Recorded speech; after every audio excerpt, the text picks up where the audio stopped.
Do Chiesa start on the right when Salah is at the AFCON? Now, you see, that, sir, is a very interesting question. For me, I think it's a no-brainer that he does, right? So it's either him or we shift across Gakpo and we play Wirtz on the left.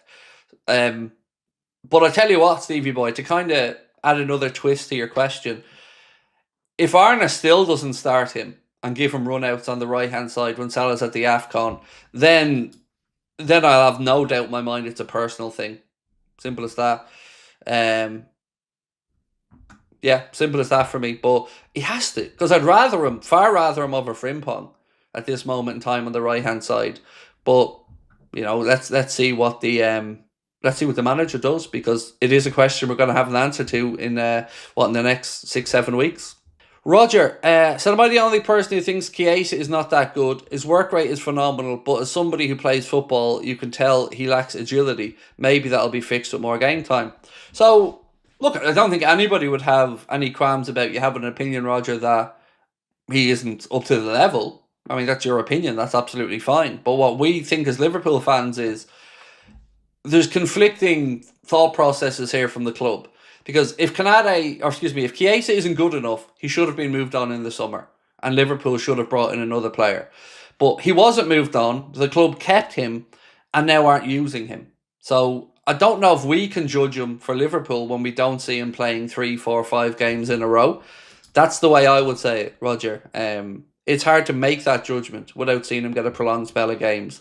And again, the club have had the time possibility to sell him in the summer and didn't do it. So if they didn't do it, you would think they kept him because they want him involved. And as of yet, mate, we still haven't seen the game time given to him. So the whole situation, man, it's just one that I can't get my head around. I can't.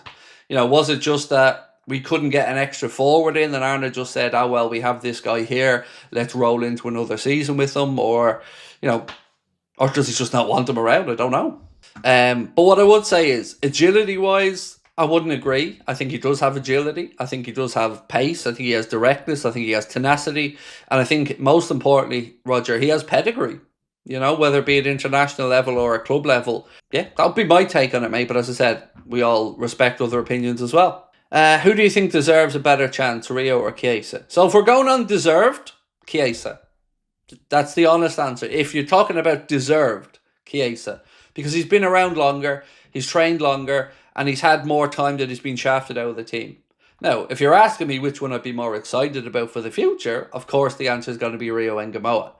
But I know why Rio isn't playing a lot. And it's the same reason that any youngster wouldn't be playing a lot, because they're managing him, they're managing the workload, they're managing the expectations, they're managing everything. They want to make sure that he's not played too young, he's not given too much football too soon, and that he's fully ready to go and he's dropped into the team, so it's not going to really dent his confidence. So yeah, the deserving part, Chiesa, but who's the one you're more excited about? It's Rio Ngamoa for me.